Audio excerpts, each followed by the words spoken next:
Maybe do I need to bring this guy over here, you think? I'm gonna sit, I was sitting over there, but I think my head was blocking it. Yeah, we'll put it, move it when I'm done. Yeah. Okay. Send it to where it's convenient. Good evening, everybody. Welcome to another edition of Wildlife Wednesday. Appreciate you all being here. For those that haven't met me, my name is Jesse Duvell. I'm the executive director of the New Mexico Wildlife Federation. This is my colleague Ben Neary, who organizes this event, does the write-up, and helps to identify topics and issues that are of importance to our membership and members of the community as it relates to wildlife, as it relates to public lands, as it relates to environmental protections, those kinds of things. And it's interesting. I spent the weekend in Taos, and I love northern New Mexico, but it's incredible how devoid our mountains are of snowpack right now. I mean, we literally have no snowpack, and it's a very, very scary situation. Last report I read in Colorado, and it's going to change this from a few weeks ago, but the Colorado was reporting 29% of average snowpack. And obviously, we all understand how gravity works and recognize that our in-stream flows in the Rio Grande and our watersheds are largely dependent upon the precipitation that's falling in Colorado. So last year might have been the driest I've ever seen the Rio Grande River. The Rio Grande River typically goes dry as you get into southern New Mexico. There's all kinds of uses for that water, from irrigating crops and farmlands and any number of things. But seeing it go dry before it actually gets into Albuquerque was not something I was very accustomed to. And those that made it to last month's event, you got to hear really interesting information about the Rio Grande Valley and about the bosque and about the need for overbank flooding for the propagation of cottonwood trees and things like that. And that was a really interesting conversation. And I really appreciated that presentation. But one of the things that it really, really emphasized is how much things have changed with regard to the availability of surface water in this state. That last presenter showed some slides of the Rio Grande River where the entire valley was essentially water. And now we're dealing with sometimes a trickle. When I have people come and visit New Mexico from other places, and I talk about the Rio Grande, the big river, and they see what the Rio Grande is, sometimes there's a lot of jokes that are made. But the reality is we rely on that ribbon of light as people and communities, but also our wildlife. These are very, very critical things. So it's been a couple of months when Mr. Mike Hightower contacted me via email saying, hey, water's a big issue. Water's in the news. Water matters. And I'd like to talk to you about some things related to produced water. And I have to tell you, when I hear the term produced water, like my hackles go up. I get a little nervous. I'm like, wait a second. We're talking about fracking. You're talking about contaminated, poison water that you want to force feed me to drink. What are we talking about when we talk about produced water? But I recognize that I'm not an expert in that field. I'm not super knowledgeable. I have a lot of thoughts.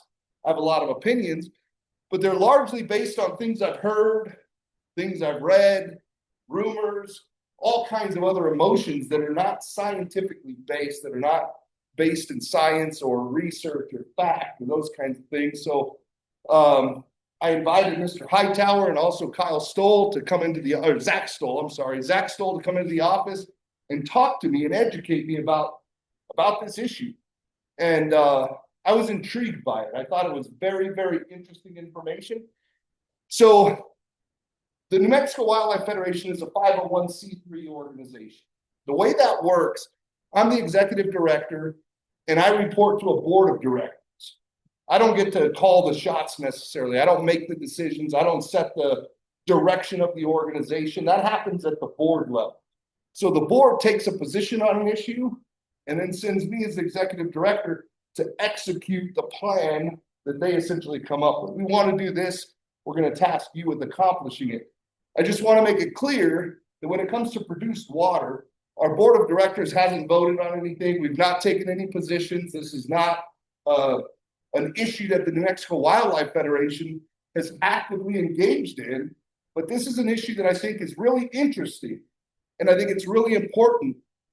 And I really value science, and I really value factual information over rumors or rhetoric or things like that. And so for those reasons, I felt like it was very appropriate to invite Zach and Mike to come and speak with us, answer questions.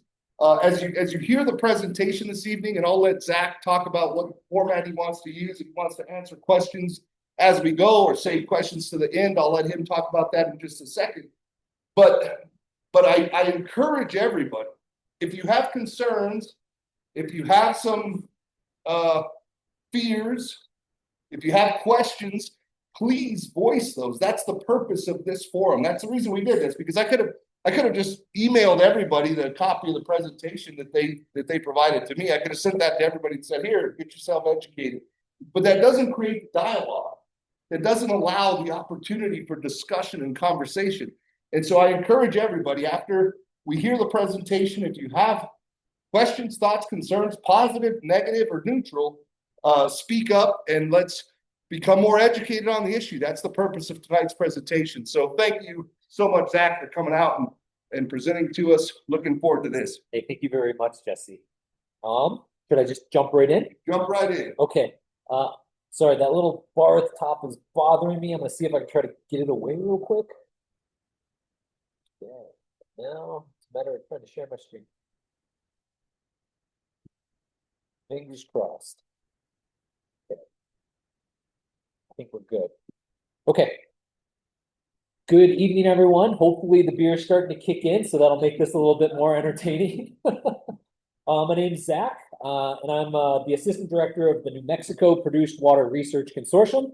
I think for short, I'm just going to call it the Consortium for tonight, noting that there are a ton of different consortia out there. So, you know, there are many, but we are one of them.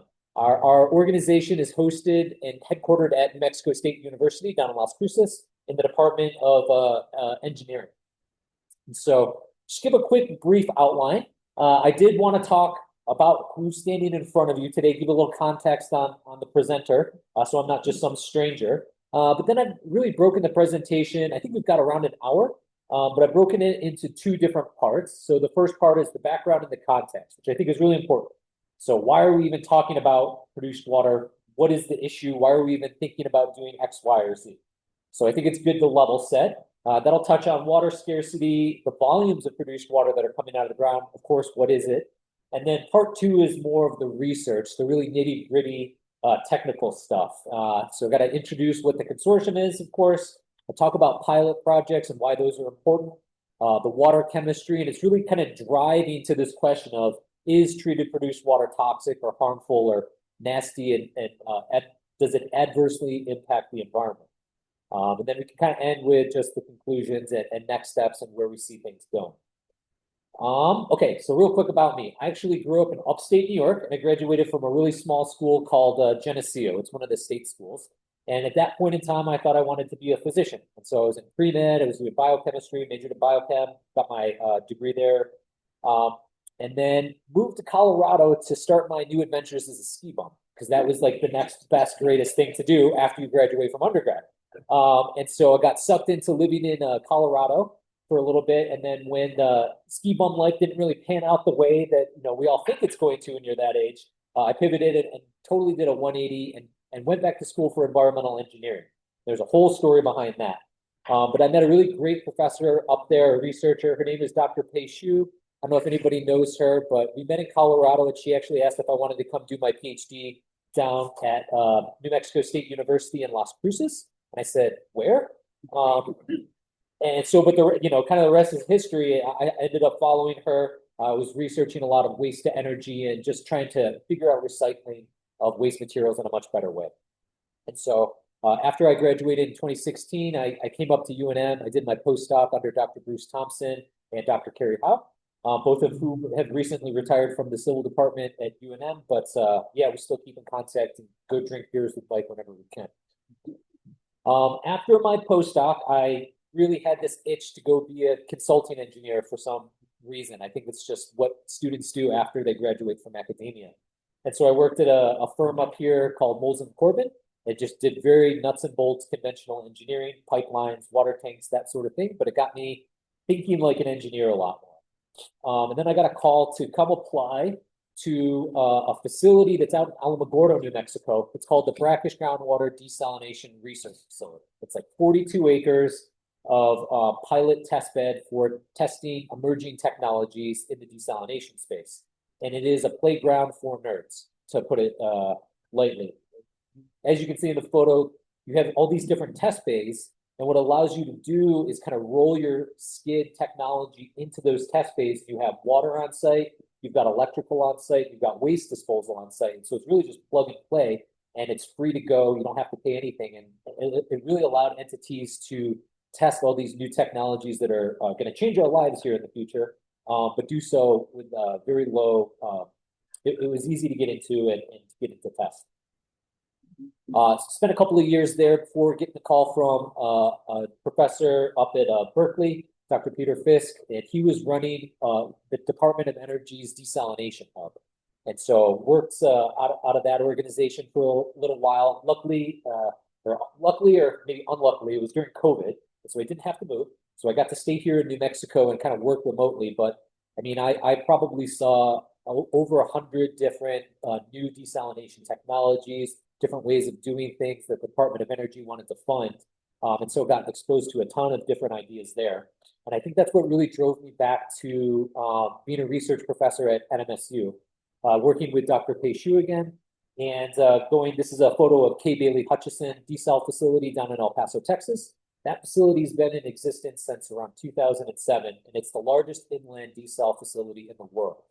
And I think we sit over here in New Mexico on the other side of the border and just kind of look at it all the time like, hey, that's a really nice facility. You've got a very stable water supply. It's a very long story of how that came into existence, but it was really to support Fort Bliss down there because they were thinking of leaving. And so, you know, if you're in El Paso and one of your main clients says, hey, we're about to leave your city, kind of bend over backwards to put infrastructure in the ground and make sure everybody's happy. So, but anyway, when they built that facility, they put in this really great test bay, kind of a mini Biggendorf of that facility I was just showing you before. But NMSU had a really friendly relationship, and we kind of populated that lab with all of our desalination equipment. But yeah, came back to do more hands-on instead of sitting in front of a computer screen the whole time. And then I came into this role relatively recently. It's only been about a year. Once Mike retired for the third time, I think, right, Mike? But yeah, now I'm more in this leadership role here. So not as much in the lab. When I'm not in the lab or sitting behind my computer screen, I go traveling with my fiance over here, Mariah. Hi. We went to Japan last year. It was probably the best vacation I've ever been on. And she'll remind me every time that I was very resistant to doing it in the first place. And it turned out to be the best thing we ever did. One of the best things we've ever done. And so, but we've also got some four-legged creatures back home. One of them likes to go mountain biking with me all the time. He's really great. His name's Hammer. And then two cats that don't really like to play dress up as much as Mariah likes to dress them up. So, okay. That was enough about me. Let's dive into the meat of it. What is produced water and why are we even talking about this? So first things first, produced water is really, it's formation water. This is old dead oceans trapped underneath the ground that have been there for hundreds of millions of years. And this water is in contact with oil and gas that is also trapped down there. These are dead dinosaurs, right? Plants, all these sorts of things that have been buried over time and, right, they get squished and they turn into oil and gas. And so now when you're an oil and gas company, see, I don't know if my cursor is working. A little bit. Anyway, well, when you go exploring and trying to extract oil and gas from the ground, you drill a deep well that goes down vertically. But then there's been advances where you can kind of drill horizontally. And this is important because, you know, mostly I'm talking about the Permian Basin. So this is southeast New Mexico, West Texas area. And I've got an image up here later that'll help contextualize that. But in these formations, the oil and the gas do not exist as like a big pool or an aquifer underneath our feet. They're trapped within a lot of rock layers. And so in order to access all that oil and gas, you have to drill down and you have to drill over. And then I'm sure everybody's heard this, but you have to frack the rock, fracture it. So you inject water under really high pressure. And what it does is it forces the rock and the geological formations to open that and then allows the oil and gas to flow out. And so one of the biggest components of these fracking mixtures is actually sand. It's a lot of water and a lot of sand. They put the sand in there because when you're injecting under high pressure, that's what causes the geological formations to open. But then when you relieve that pressure, you didn't have the sand in there, it just closed back down.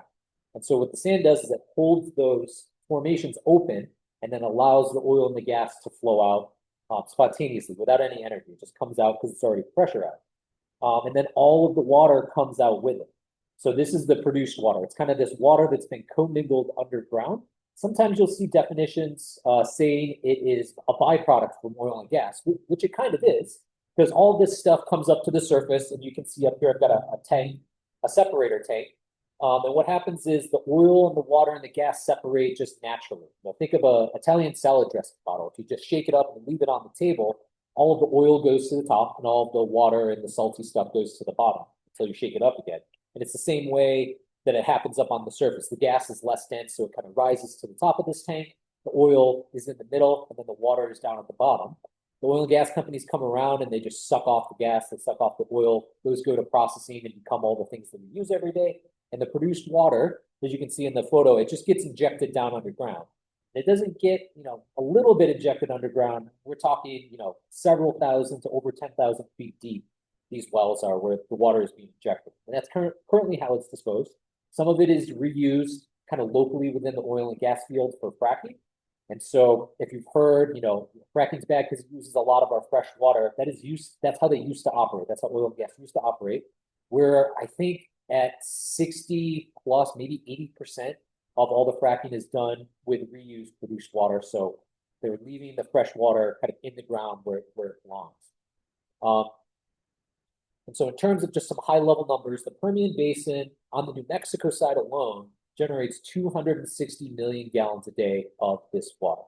And just to put that in context, the amount of water that Bernalillo County uses on a day-to-day basis is around 150 million gallons.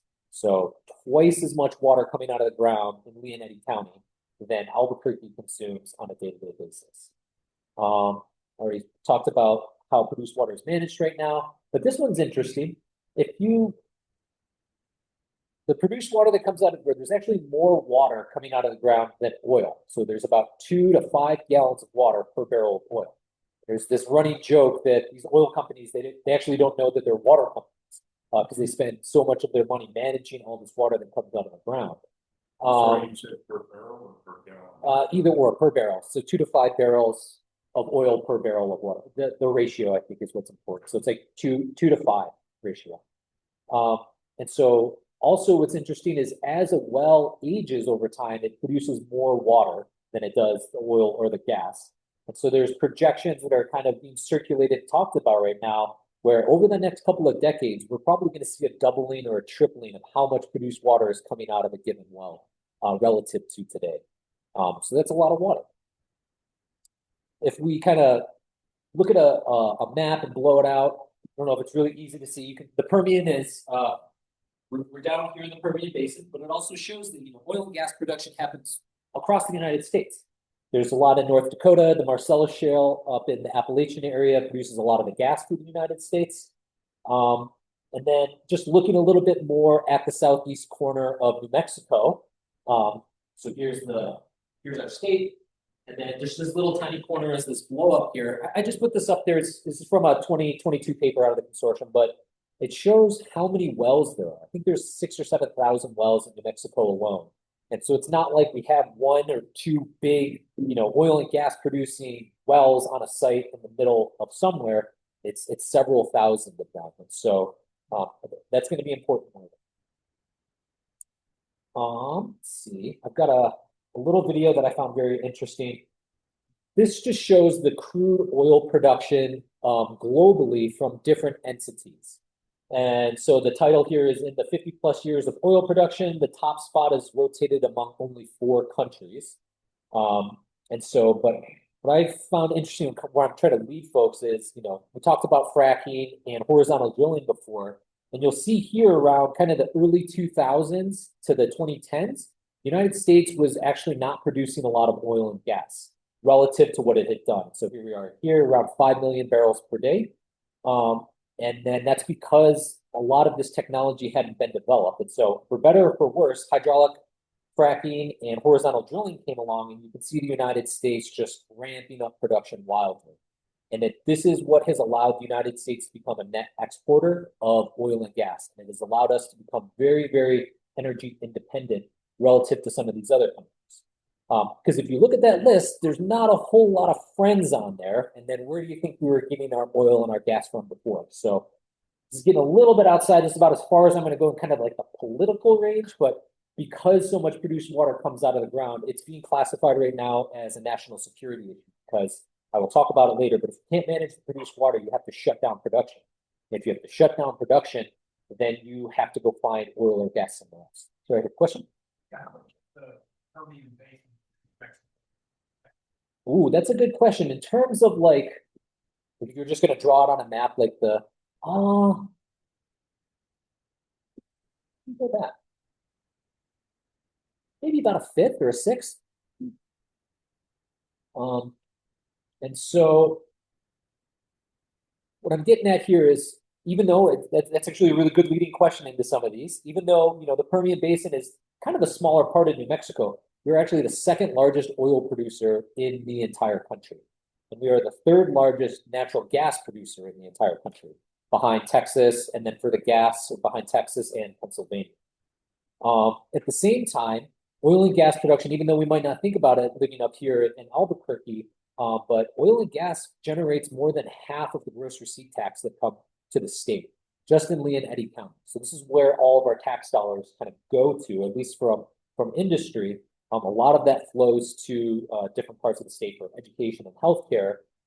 But New Mexico ranks at the very, very bottom of education and healthcare and economic well-being. So, and we are also the fifth driest state.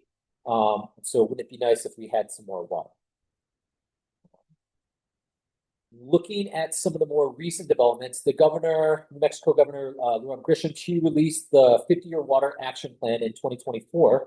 And it's this middle part towards the bottom that I think is important.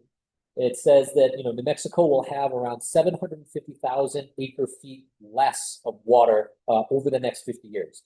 I don't know what units everybody uses. I'm more of a million gallons per day person. So that's around 250 million gallons per day shortfall of fresh water looking out into the future. And so I started to dig into where can we find more efficiency, right? Because there's plans to develop new water resources. There's plans to do more conservation. How are we going to be able to meet the shortfall into the future? So here's some data from New Mexico Office of the State Engineer. And it just shows, don't read too much into this. I think, Jesse, you're recording this so people can look at this in more detail later. I did want to just put it in here for people to look at and to reference. But the big takeaway here is you have all the counties on the bottom. The darker color is groundwater, fresh groundwater withdrawal, so how much those counties use from groundwater. And then the lighter color is how much surface water each of the counties use. No big takeaway for me here, except for counties use, there's no consistent pattern, I think. So what if we look at the data a different way? And I know this might be hard to see, but on the x-axis, the data has been organized across the state by end user, end sector. So on the far left, it's the public water, how much, essentially we use for drinking water in the state. That second one is just the domestic self-supplied. So if you're in a rural part of the state, you have your own well, that would be you. Irrigated agriculture. I mean, that is a vast majority of where the water goes in New Mexico. I think it's over 80 to 85% of the fresh water goes to ag.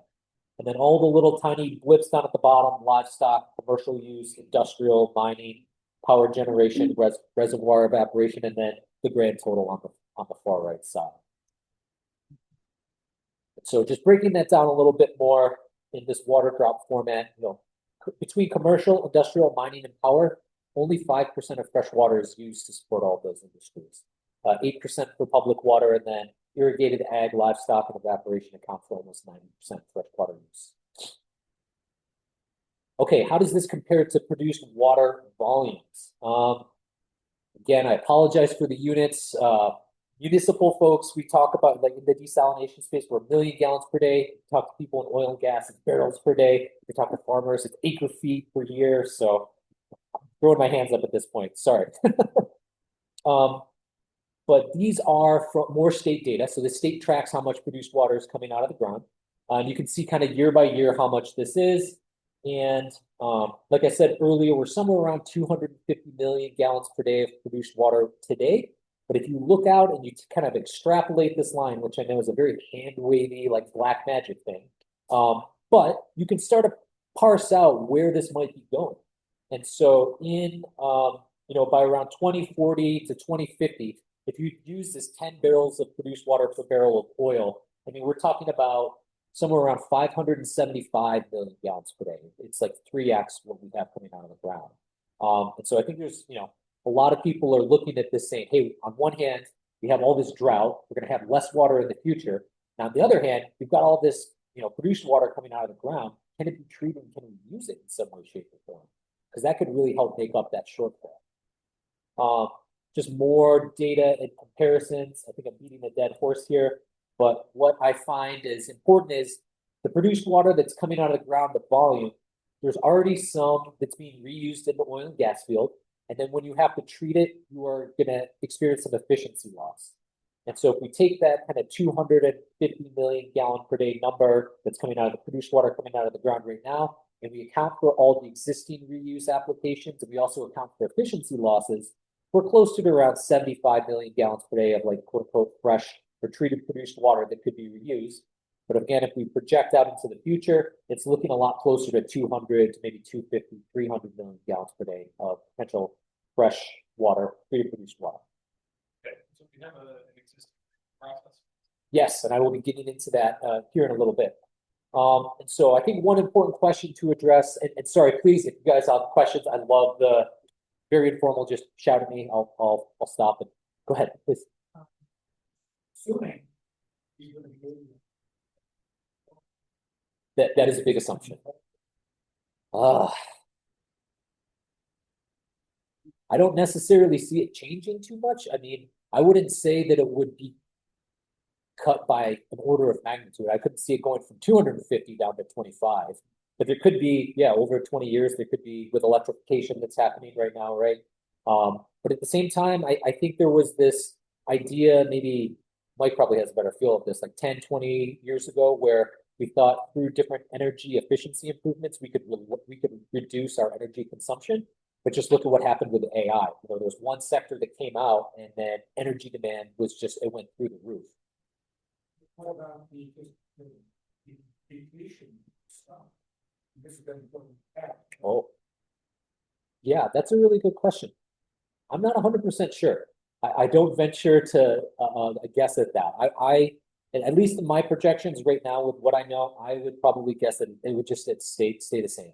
Is where I would make my base case assumption. But then you could do like a sensitivity analysis, like what happens if it was more, what happens if it was less. But I don't see a lot of things necessarily driving a reduction in oil consumption. Sorry, production. Yeah. Yeah, well, the water will definitely get higher. And I think there's the oil and gas companies, and I'm not trying to put words in their mouth, but I would suspect that they're interested in figuring out how to monetize the water aspect of it.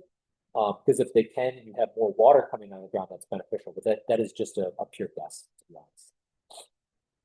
honest. So one of the big questions here is, well, what's driving all of this? Why we've been injecting for 20, 30, 40 years. Why can't we just keep injecting? And what this graph shows is as the oil production, and maybe this is part of the answer to your question of, are we just going to, just is it going to flatten out or is it going to increase or decrease? I mean, if you look back from 2000 to, I guess this graph only goes to 2018, oil production has gone parabolic. It has gone up a lot. And that's what all these little dots are. And so that's oil, is that gas and oil are in orange and green, and then the blue is the water. But you can see over time, right around when fracking was essentially developed, the amount of oil and gas production and produced water coming out of the ground has exploded. But that has been very tightly tied to the amount of earthquakes and seismicity that's happened in the state, not just in New Mexico, but also in Texas. And that's because with all this water coming out of the ground, you have to shoot it back down into the ground, right, 5, 6, 7, 10,000 feet. And there's a lot of theories. Nobody really fully knows why it's happening, but I think the leading theory is you're lubricating some of the fault lines and it's causing fault slippage. And so you're getting increasing frequency and increasing magnitudes of seismicity events in the region. And so at the same time, the amount of pore space that where all the injection is happening is running out pretty rapidly. And so oil and gas is looking at this and saying, we have nowhere else to put the water. If we can't put it anywhere, we're going to have to curtail production. And then I'll let you finish how the rest of that story ends. But it's probably not very good for New Mexico. And so, yes. Box, is that the basis? What is that? I think this is the region in which the study was conducted. Okay. So you can see New Mexico's right here, right? This is kind of like Pecos, Orla, Yeah, yeah. Red One Reservoir. There's a lot of pipelines that come out of New Mexico. We actually send Texas about a third to 40% of our produced water. And this is why New Mexico doesn't have as many seismicity issues, but Texas has a bajillion. Yeah. So another great leading question, because when you start piping all this water into places and you're running out of space, the brilliant idea that happened a few years ago in Texas was we're going to move from shallow well injection, thousands of feet underground, to relieve seismicity. We're going to inject it in shallow wells. And so here's the result. There are a ton of orphaned and abandoned wells. And it looks like when they were doing shallow injection, they might have popped one of those off, and you get, snow in the summertime out in Texas. And so shallow injection isn't the answer. Deep well injection isn't the answer. Again, this idea of can you treat the water and reuse it in a safe manner, that solves a lot of the problems. Well, I mentioned this. Yes, thanks, Mike. This is salt. I'll show the salinities here, but real quick to contextualize this. The produced water in the Permian Basin region is about 3 to 4 times saltier than the ocean. So when it comes spraying out of the ground,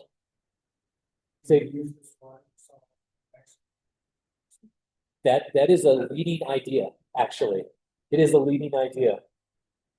And so for folks that don't know, we actually pump a lot of fresh groundwater and we put it into the Pecos River just so we can give it to Texas. And so why are we depleting our freshwater aquifers to do that? So, okay, putting it all together, and then we can maybe take a break here, let folks refill up here and field some questions. We're going to be short quite a bit of water going into the future. There's almost seemingly a proportional amount of water kind of coming out of the ground, depending on how you do the math, depending on what time frame you look at. It is a potentially strong source of water to treat and try to reuse. And so this is a ever-developing story. And there are a lot of research questions that still need to be addressed. But before we take this break, I'll just leave this one up here right now. I'm going to lead into why aren't we using this one? So go ahead. How many gallons per day or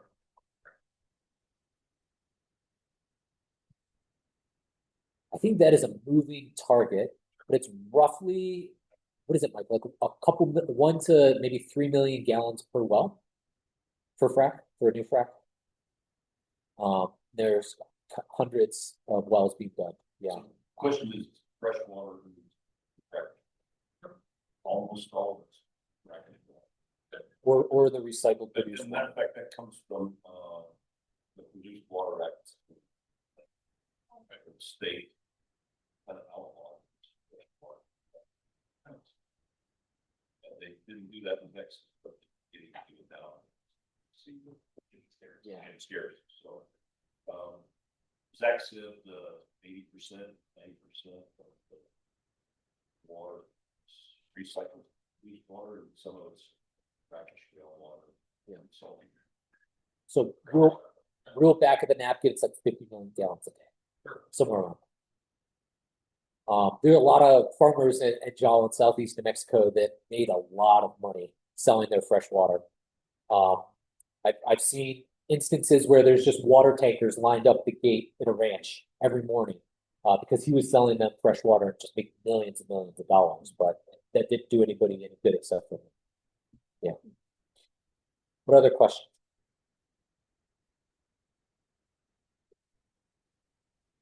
Okay. Well, just interrupt me whenever you're ready. Okay, why are we not using this water right now? Why can't we just treat it and, do this with our hands and be like, hey, we solved the water problem? The simple answer is that the regulations don't exist. And so in order to use a water source in New Mexico, and mostly in most parts of the country as well, in order to use a water source and then also discharge either a treated or a wastewater, you need a permit from the state. And so the state is not comfortable handing these permits out because there are scientific and research knowledge gaps that prevent them from making really informed decisions. And so going here, when we think about water treatment as a whole, and so I've got oil and gas produced water, but just think about water and treatment as a whole, the drinking water, wastewater. There are things in that treated water. It's not perfectly clean, I guess is what I'm trying to say. If you go to the tap, right, and you fill up a glass of water, the EPA limit for arsenic in that drinking water is 10 parts per million. And why am I saying this? Well, because arsenic is bad for you, right? You shouldn't drink it, but the EPA has somehow determined that there's a small amount of stuff you can have in that water that when you're exposed to it over time, you have a very, very, very, very, very low risk of developing cancer, getting sick, or any of that stuff.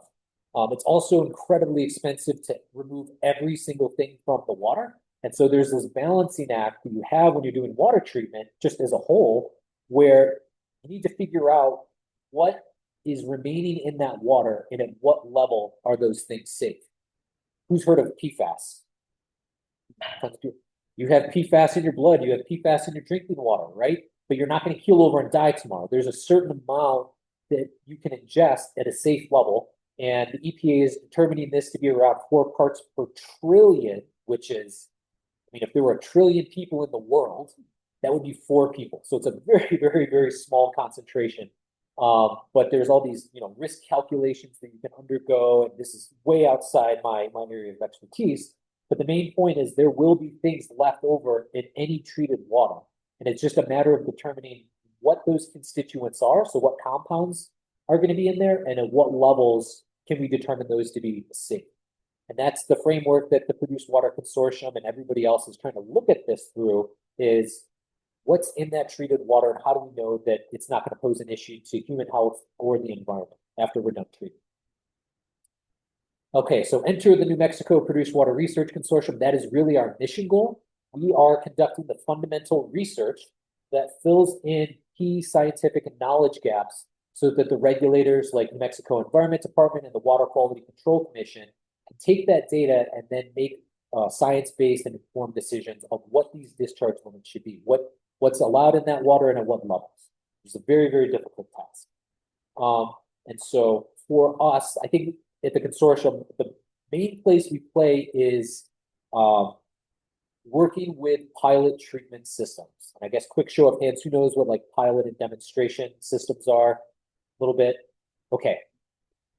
You have full-scale things, big commercial treatment systems that work, right? Those are the big water plants here, big wastewater plants. When we're doing research and we're trying to do something new, we always start in the lab, right? And then we go through this gradual process of doing lab research and then what we call pilots. So these are different technologies that are probably, I don't know, the size of your dishwasher, your washing machine, your car. And then you prove those systems that they can work, and then you make them bigger. And the idea is to get yourself gradually into this technological development arc where you're representing full-scale systems without having to build the full one, because it's really expensive, and you don't know if it's going to work. So at the consortium, the field has evolved so far that there are, 13 different pilots that have been conducted or are currently being conducted within New Mexico. And we go out and we go sample from all of those different pilot treatment facilities. And what we do is we send all those water samples to a third-party commercial lab. They do all the analysis of what's in this water.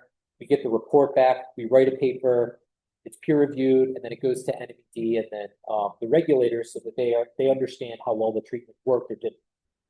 So here's a map of New Mexico. I'm just going to highlight. There's these 3 yellow dots up there. These are 3 different pilot systems that have been conducted alongside the consortium that have been treated on San Juan Basin produced water. San Juan is totally different produced water production basin. It's kind of near Farmington.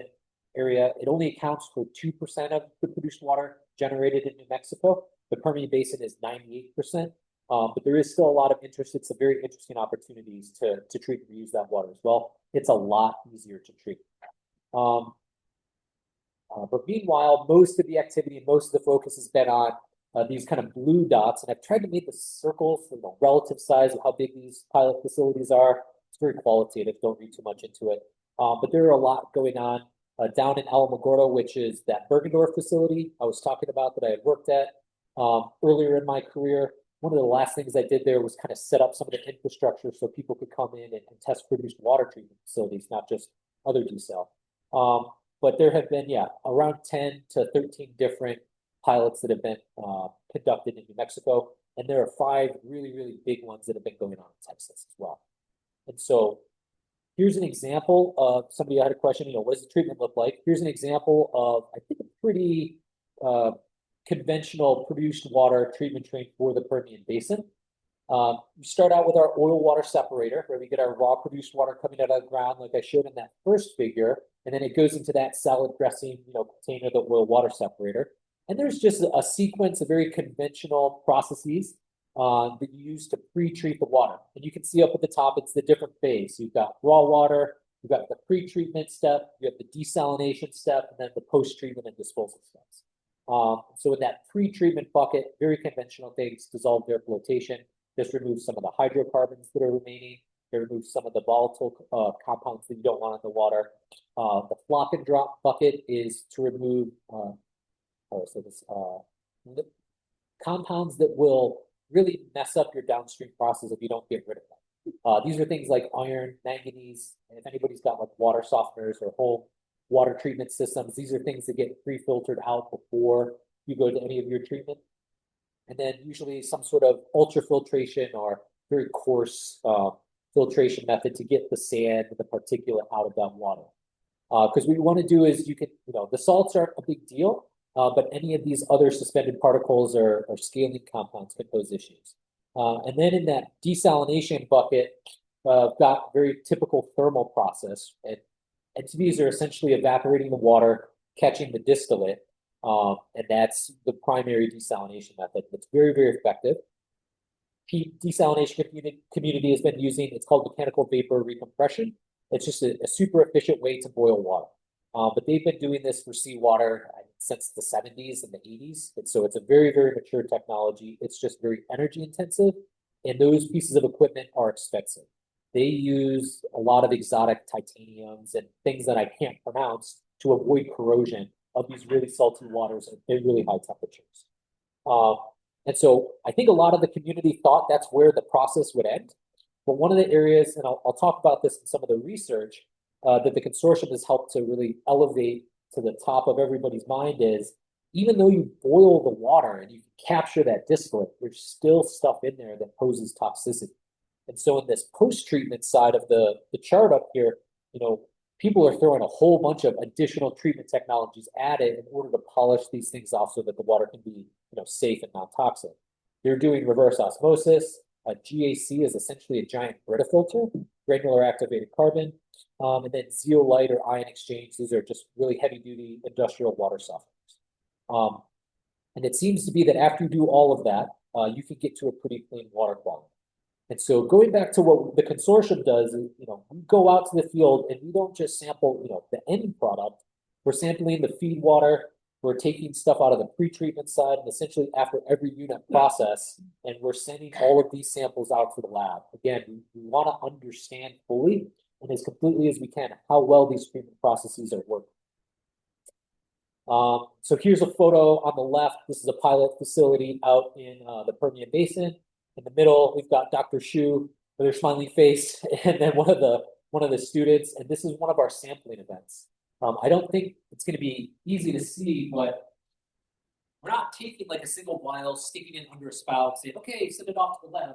We've got these coolers, and I want to say, Mike, I'm probably going to butcher it, anywhere from 50 to 100 different vials in there that we have to collect per cooler, per treatment process. And all of those get sent out to the commercial lab, and it is a very exhaustive process. For each of these orange circles, we're analyzing for close to 450 constituents. And some of those are very, very difficult to analyze.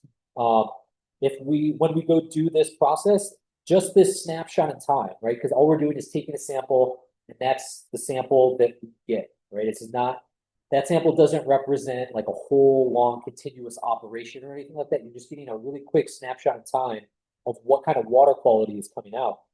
And so a sampling event that goes and looks at around this many different samples with all the people is around $50,000 to $60,000 per go.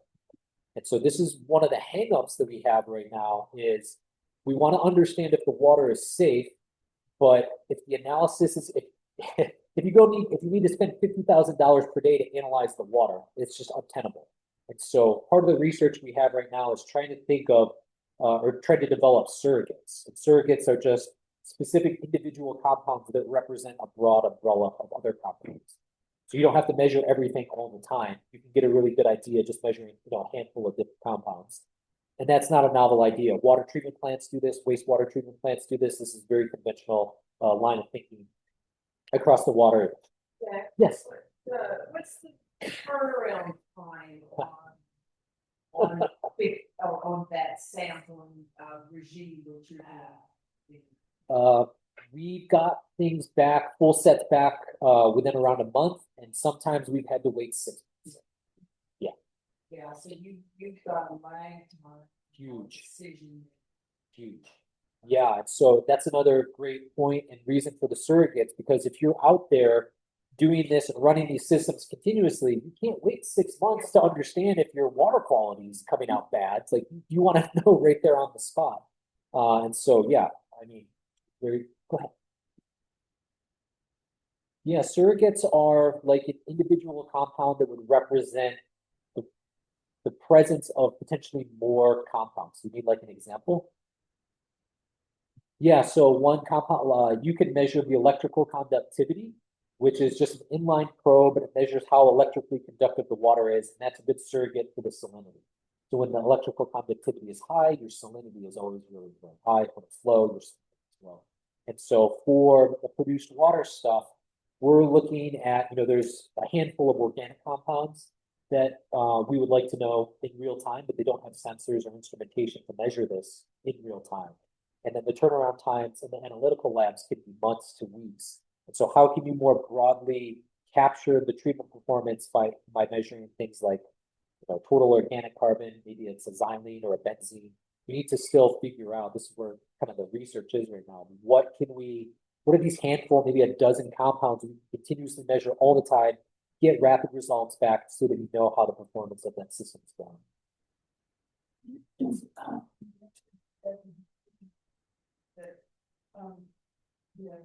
fracking solution, the fracking with water and sand. Aren't there some other additions to that? There are.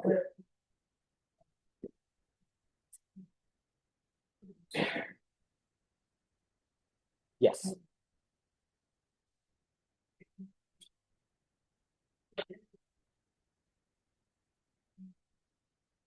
That you might be missing if you didn't know that. This is another fantastic question. And you're right. The mixture is listed as proprietary. There is a database that's run by an organization called Groundwater Protection Council. They're a national organization. They have a database called Frac Focus. But theoretically, the oil and gas companies are supposed to enter in what is in there, but that's not necessarily always the case. Based on just weight percent, it's not a perfect measure, but the amount of different kind of protected substances that are in there is less than 1%. And so it's mostly water, it's mostly sand, and then a lot of other stuff that I can't pronounce. But that it's not toxic. Food grade compounds are in there as well. So there's actually research going on, working with the oil and gas companies to try to figure out what those are. Because that's a question some of the regulators have. If it's in your feed water, and it's protected and you don't know it's there, how do you know you're removing it and that it's not posing an issue downstream? So, I will get into that here in a second on how we're doing it right now. It's not perfect, but yeah, I can lead into that. Go ahead.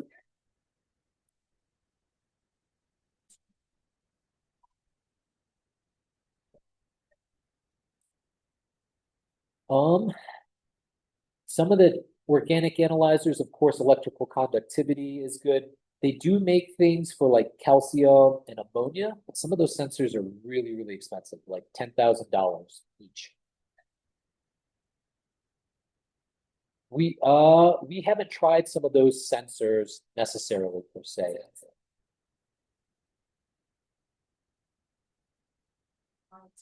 Right.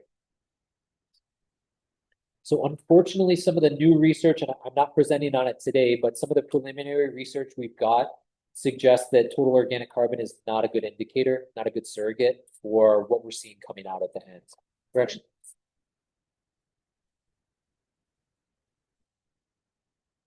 sorry, say again?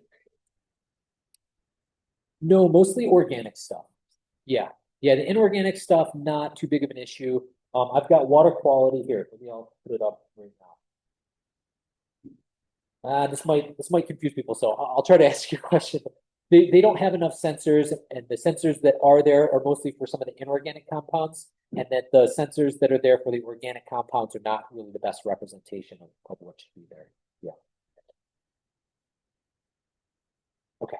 Oh, go ahead. Are you at a point yet in your studies where you know, based on the amount of water that's coming in at the beginning of your sample, for example, and what comes out, how much solids, heavy metals, other things fall out? What percentage of the sample is of those things? That's a good question. I think I understand your question. Like You're just like the truck that's going to the landfill. Yeah. How much of that yeah. of your original Good. volume? Okay, good question. So this part of this pre-treatment bucket right here, this is already happening right now. This is actually what you do to generate what's called a clean brine. And that clean brine is what's used for fracking. So this is how so those steps right there are how the produced water, when it comes out of the ground, there's midstream companies that go and do this light processing on it to make it into this clean brine. And so those solids are being generated right now that you see go into the truck. And so there are dedicated landfills that are permitted by the state that accept those produced water solids. So, but there are other things that you would do in more of the advanced treatment, like if we wanted to reuse this water outside the oil and gas field, they wouldn't generate a lot of these solids. Because what people are going after is when you do the desalination, you don't go to like full desalination. You get all the water off and you're left with a dry pile of solids. They're leaving it, the oil and gas companies and the entities that are running these, they're only pulling out the amount of water that would allow this residual brine stream to still be a liquid. And then that residual brine stream goes into the existing injection pumps. Otherwise, it would be really difficult to treat the water because the disposal would become much too cost prohibitive. Yeah. Did I answer your question? Okay. These are great questions. Okay. So glad we're having questions about water chemistry. Again, I'm sorry. I'm going to hit you with just a ton of data here, but I'll try to point to the things that matter. This is from a 2022 paper from the consortium, and the researchers went around to the state, got 46 different samples from the New Mexico side of the Permian, and then did this characterization on just the raw water, not the treated water, just the raw water. And this is kind of the mix. And so the big ones here, probably TDS, total dissolved solids, 128, 130,000 milligrams per liter. Here's some of those comparisons down there. The brackish water that folks are wanting to treat these days, it's around 10,000. Seawater is at 35,000, so we're multiples higher. The feed water also has quite a bit of ammonia, which is been problematic to remove on the back end. And there's, of course, TSS and turbidity. And then I'm just going to flash it up here. All of our papers are available online on our website for free. And so you can go hunt these down or email Jesse or email me directly. We'll give you all the papers so you all can read them and make heads or tails of them. But this is just, some of the constituents, some of the 450 that we look at. And there's just the kind of mean, median, max. But, everybody is pretty aware that there's a lot of heavy metals in the raw water. There's radionuclides. There's different types of nasty organics, but all of these really get removed during the treatment process. And so 2026 paper that just came out earlier this year. The purpose of me is to just show qualitatively with this image, like how much stuff is being removed. I know you can't see it, but on the top, it's the salinity. You've got total suspended solids and alkalinity in the middle, organic matter and ammonia. And you can just see the bars, you know, they start out really big. And then these pilot processes that we're sampling from are these full treatment systems out in the field where we get all this data. I mean, they're showing that after you do all the treatment, right, you're removing a bunch, pretty much all of the stuff. Then again, probably for later, you can go look through all the different water quality. But this table is interesting because, and I know you can't read it, but on the far left-hand column, that's just the analyte or the parameter that you're looking for. In the second columns, my mouse here, and then here, these are this is the water quality of the fully treated water under two different kind of configurations. And then there's this middle column here is, boy, this is a drinking water MCL. So I'll preface this by saying nobody is talking about taking produced water, treating it, and then using it for drinking water. The main idea is to take the treated produced water and use it for industrial purposes. AI data centers, cooling tower, rangeland restoration, stream flow restoration, meeting compact requirements, so that we can keep the fresh water in the ground and the fresh water in the surface water and in the rivers. But it's put up here as just a point of comparison. And so as you kind of go down the table this way, there's the MCLs, or what are these water quality parameters, maximum concentrations. If you want to do land application in Texas, right, there's rules and regulations that govern what that water quality needs to be. These other ones are irrigation standards in New Mexico and in Texas, and then river water quality parameters on the end. And so, sorry, go ahead.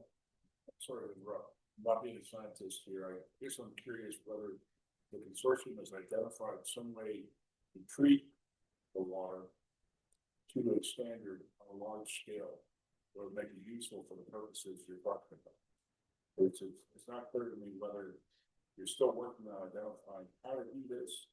You're still working on, you've identified it, you need to get it past state regulators, or you're saying something else. You be possibly for my benefit a little bit more clear on where we are with this whole thing. Yeah, so we are still in the process of data gathering. So there's all these pilots that are being constructed, right? The consortium is going out and doing the sampling like I showed earlier, sending those out to the labs, getting the data back, publishing the papers. We're still in this like giving the data to the regulators process. They still, despite having, I don't know, we're over, I think, 10 different publications from all these different pilots, they're still not comfortable making the rules to say specifically, these are the things that we are going to regulate in this treated water. And is that sort of regardless of what the cost of the process would be? Correct. To meet those standards? Correct. In New Mexico, they don't look at cost if EPA cost is part of that calculation. Are you thinking that if they were to agree to standards that might be reasonable, that there's a way to collect the water from all these tens of thousands of wells and bring it together and treat it on a large scale?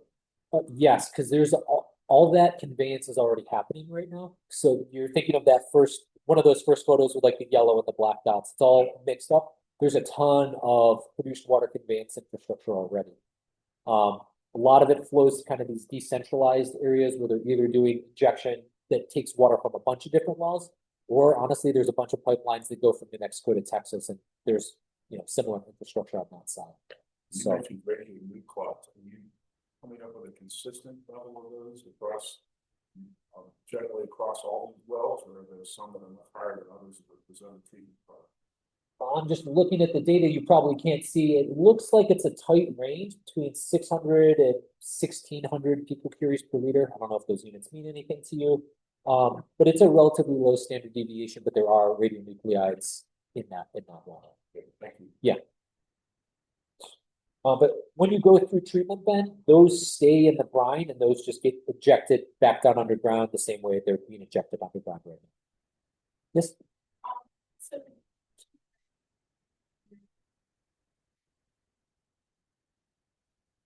states, states that you guys could work with. That Yeah. might have Yeah, so Texas has their own produced water consortium, but it's really just New Mexico and Texas.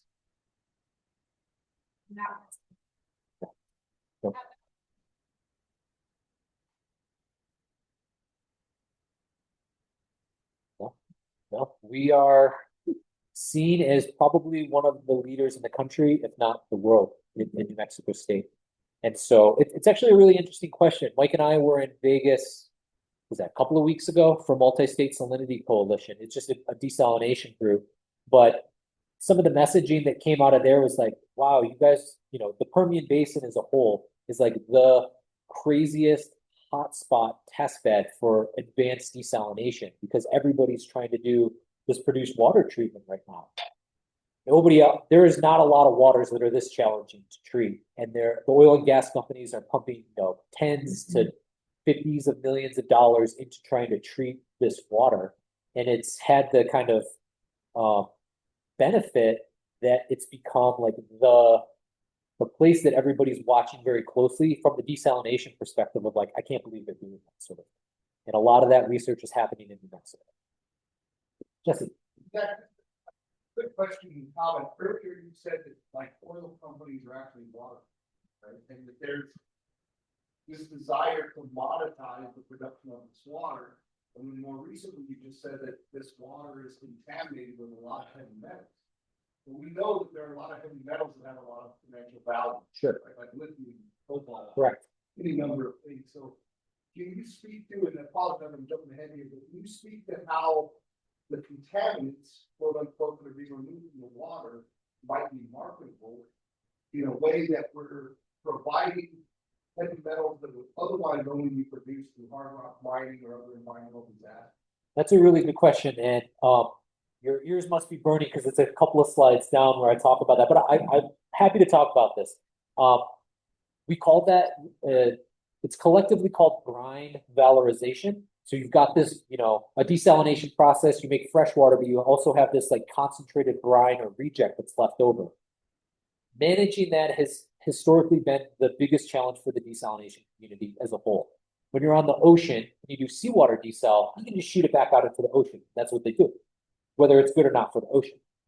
When you're inland, you don't have that option, right? And so if you run the numbers on how much it costs to manage that through like an evaporation pond, or if you're lucky, you can try to deep well inject it. It's about 25 to 50% of your total cost is trying to manage that residual. And so the field, just like you're talking about, is trying to say, hey, there's good stuff in there. Can we just not repurpose this with all the smart people we have, figure out different technologies to selectively extract different compounds from those and turn those into industrial compounds so then we're not hard rock mining.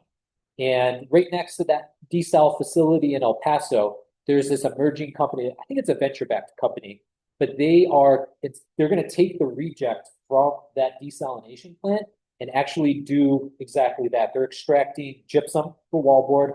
They're extracting magnesium hydroxide out of that brine that's going to be given to the wastewater treatment plant for odor reduction. And they've got really cool technologies on how they're turning some of the sodium and chloride species into hydrochloric acid and sodium hydroxide. They're actually selling all of that product into the Permian Basin. And so it's very, very cutting edge. We've been working with them pretty closely over the last couple of years on this brine valorization front. But you're right. I mean, there's folks that are coming out, I think this year, Mike, was it iodine? Iodine, construction. So they're extracting, because iodine is pretty big. It's used in medical for x-rays. And so you can get pretty high purity iodine. Magnesium is always a big focus because the Department of Energy thinks if you can lightweight vehicles, you can improve energy efficiency and fuel efficiency of those vehicles. And adding magnesium to those alloys is one way to do that. There's calcium products that you can make different types of cement out of. There are, tons of other things. I don't know if every single one of them has a home yet, but this is definitely where the field is going of how can we think differently about repurposing stuff. It's a really cool time to be a researcher. Okay. So already hit you overhead. So the only boxes up here, so you have all these water quality parameters, and the takeaway here is every single one of these compounds, except for the ammonia and the boron, pass all of these different water treatment specifications. So again, nobody wants to turn it into drinking water, but if you're thinking about land application, irrigation, range restoration, putting it in a river, we're getting very, very close to being able to treat that water so it passes all of those sniff tests. Okay, kind of wrapping up here. When we think about, so the numerical and the percent removal, these are really great starting points, but what we're really interested in is this water toxic at the end of the day?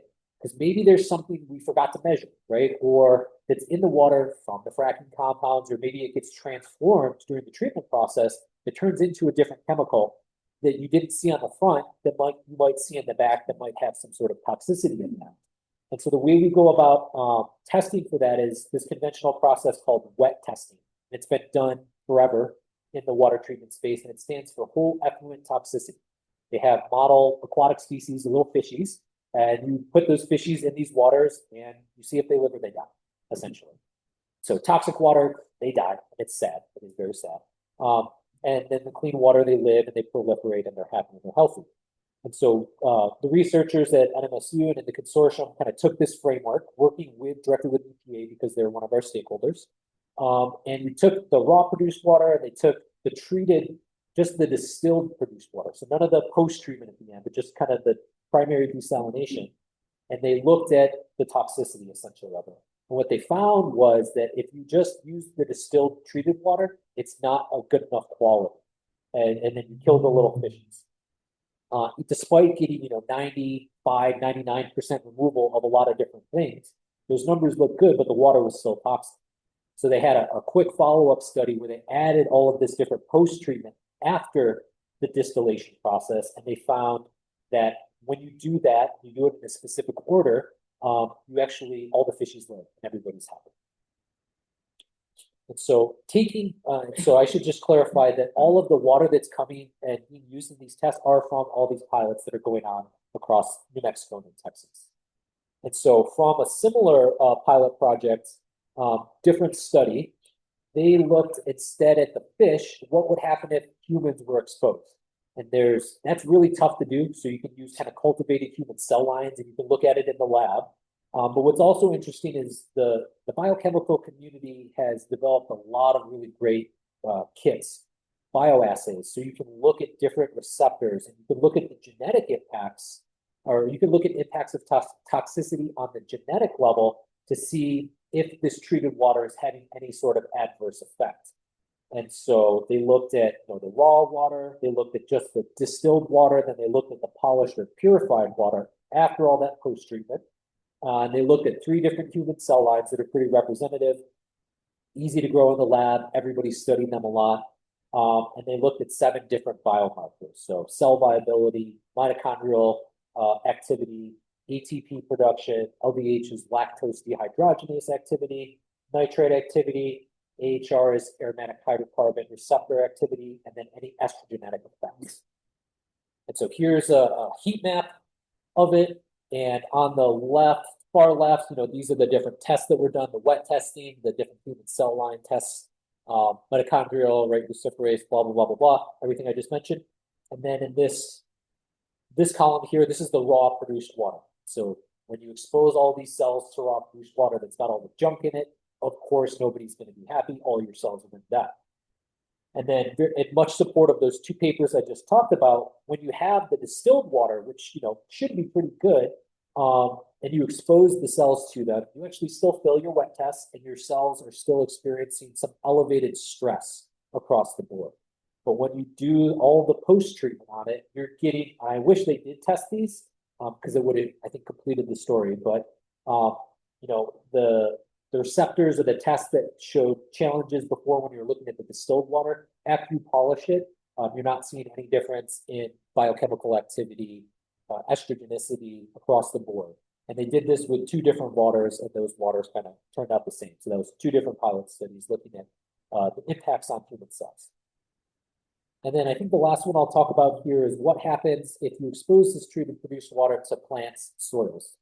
So totally different pilot study. This is done in conjunction with Texas Pacific Water Resources. They're a big midstream company in Texas, but they had set up their own pilot, and it was more or less a greenhouse study. And so you can see on the far right here, what their study setup looked like. They built this entire building for this experiment specifically. And then on this other side of the wall, I don't have a picture here, but that's where their entire pilot system was. And so they took, they went through the whole process. They took that polished or finished water and then irrigated all of these plants. Let's see, they had two different soils that they looked at. One was more clay, one was more sandy. They looked at different salinities. So their process is really nice because you can kind of turn up and turn down the performance of it. So they looked at treated produced water that had higher salinity at 1,500 milligrams per liter, 1,000, and then 500. And then they looked at 4 different plants as well in that matrix. So Mexican red feather, red yucca honey, mesquite, and alfalfa. And here's kind of the summary of what they found. Overall, they found that the produced water that was treated to around the 1,000 milligrams per liter salinity mark was actually the most beneficial, and it outperformed the control in a lot of different spots. If you really read into this graph, it doesn't look like that. I was like, called up the author, I was like, what? Why does your figure say one thing and your text say another thing? He said, oh, this is like the overall graph. You have to look at it on a soil and plant basis. So I said, okay, that makes sense to me, I guess. But in general, their conclusion was the treated produced water at the 1,000 milligrams per liter, so the orange actually outperformed the control. And so I think collectively, not to conclude that. So last thing I'll say here, maybe it's more pertinent to this group, but we're not the only ones looking at what can you do with this water, which is a big question. Bureau of Reclamation and BLM have historically been pretty interested in using treated produced water since, what is the date on this? 2011 at least, for rangeland restoration. Western states also have a pretty common, spec for what that water should be, but it's still really up to the regulators because this is a new water source on drafting those regulations. And so here's a really nice graph. This slide is from Mike, so thank you, Mike. Of looking at kind of our Western states here, where a lot of those produced water basins are, and kind of gives and hints at some of the possibilities for using treated produced water in the area or in the West. So, didn't really talk about the first one, so apologize for that. But in general, we're looking at all these different pilot facilities. How well do they treat the water? Just doing doing the desalination is not enough by itself. You need to actually have a really robust treatment train. And yeah, it's not, if you treat the water appropriately with all this post-treatment on it, you can get non-toxic effects for aquatic species. It's non-toxic for the human cell lines, and it can be actually beneficial for soil microbiome, and some of the plants. I've just got next steps here, but I know I'm very far over. There's a lot of different ways that we're thinking of, what am I trying to say here? We're kind of coming to the end of a chapter in the consortium space. The work that has been done since 2019 with Mike at the helm has really helped to investigate the fundamentals, like can this be done? And if it can be done, to kind of what level and how safe is this water? All that research I just showed you is showing that it could be pretty safe. But I think the next step, and this is in our research priorities, is to somehow get these oil and gas companies to make a pretty decent sized one that runs continuously around the clock at a representative scale, and then collect the data on that kind of day after day, or as frequently as we can, to show that over a year, 2 years, this can be done without any sort of hiccups. Or if there are hiccups, they're very minimal. But there's a lot of questions embedded in that kind of long-term performance and reliability. Other questions that are starting to emerge. Once everybody's starting to get this sense of like, hey, this water could actually be treated to a high level, now the question becomes, well, how do I use it? Where can we get it from? Where you're going to have the treatment facility to where I need it. So we've gone to Hobbs, Jal, Artesia, Carlsbad, talking with the mayors, economic development departments, because they're all very gung-ho on trying to, or wanting to reuse this water because they see the benefit. But that's really the big question that comes up is, if you're going to have your treatment facility over here, and I need it 50 miles away, how are we going to do that? And who's going to pay for it? And who's liable if the pipe breaks? Those sorts of questions, so these more engineering questions. And there's still, of course, questions on the economics. Right now, it's still really expensive to treat the water, so how can we reduce the cost? Jesse, this comes to your question. But really the only place you could start to monetize this water in these brine streams is in that residual to try to find those compounds like the lithiums, the iodines, right, the magnesiums that have economic value we could extract to offset the treatment costs. So brine valorization, all these other benefits. So that's it. Thank you very much. If you have questions, I know we've been asking them, but this is our leadership team, and so Dr. Shu is up here. The QR code, I think, takes you just straight to the website. Again, all the stuff is on the website for free, if you want to. So, nmpwrc@nmsu.edu, if you need to reach out to us. So. Go ahead. Flying this guy, we're 10 years out from this direction. That's a good question. I would think probably before 10 years, you at least get like a big pilot or a demonstration facility that was doing something meaningful, but it's anybody's guess right now. Honestly, the regulations are the thing that would need to be done in order for this to happen. We just keep hearing, oh, we need more data. It's like, okay, we give you more data. Okay, we need more data. It's like, okay, here's more data. It's like, where's the finish line is, I think, a question that I have for the regulators.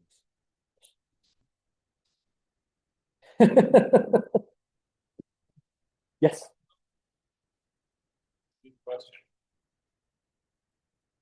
Probably. Yes.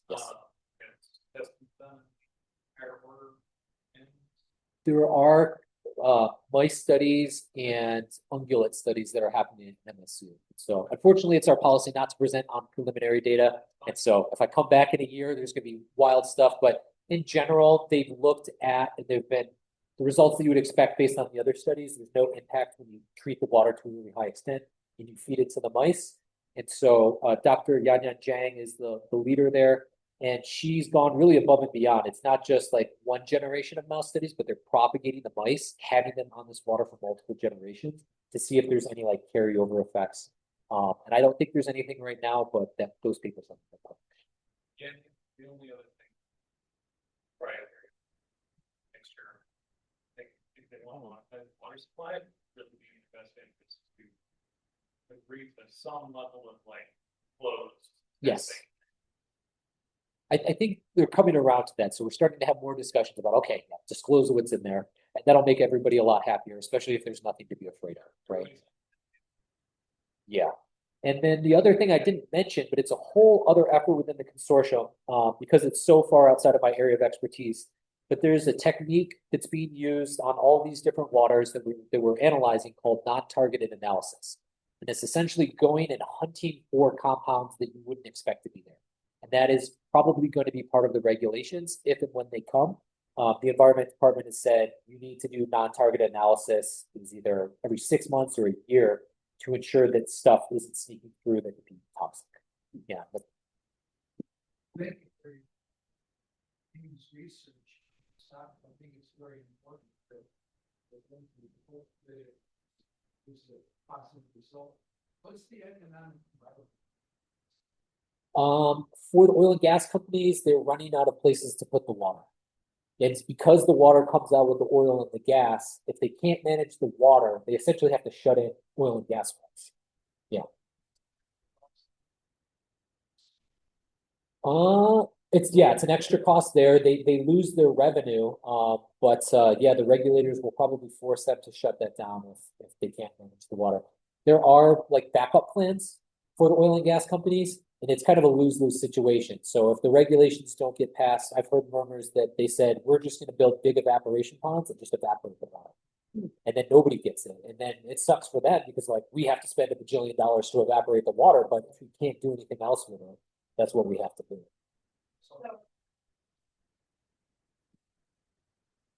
But is that your primary research revenue or fund from the oil and gas, or the funding from the NIH or NMWF? It's from the state of New Mexico. Correct. Okay. Yeah. Yeah, we work very closely. I didn't say it, but the consortium was formed in 2019 via an MOU between NMSU and the Environment Department. Yeah. So that came off of the back of HB 546, which was the produced water. They really laid the groundwork for that. Wait. I'd like to ask a question to the public. Go for it. Can't get the oil and gas industries to tell us exactly what they've got.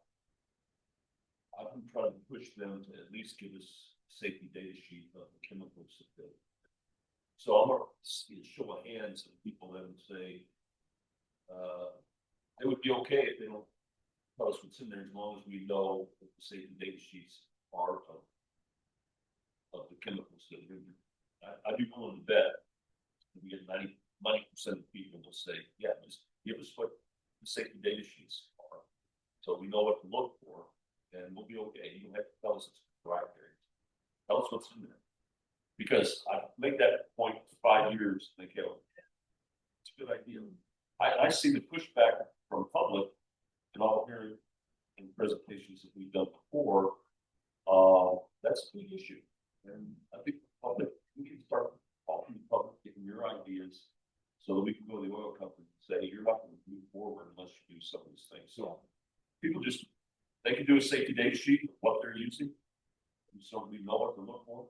How many people would be more comfortable with it? Before we answer that, Okay. can you explain what is the difference between safety data sheet, term I never heard, Okay. and actually listing what the So companies are putting in the ground? So right now, what they have to list, if they can say, I'm putting in a frac fluid, but it's proprietary because it has a unique chemical. And here's the formulation of that chemical. But if safety data sheet says, I don't really care what the formulation is, just that you use glycol and you use this and you use something else. And you have a safety data sheet that says this is whether this material is not toxic or toxic. And most of these chemicals are non-toxic, but we don't know because they're hidden under this confidentiality. So if they would just provide us with what's in the chemical that they're using, how they mix it, the percentages are still proprietary, but we at least know they're using 3 chemicals and we know what they are. We know what the safety of those are. So it gives That's, you the ingredients, but not like the proportions of it. Yeah. Yeah. I don't know whether they're using 10% of this and 2% of that. That's proprietary, but what are they using? At least we would know what they're using. It's sort of like a food ingredient box or a list, right?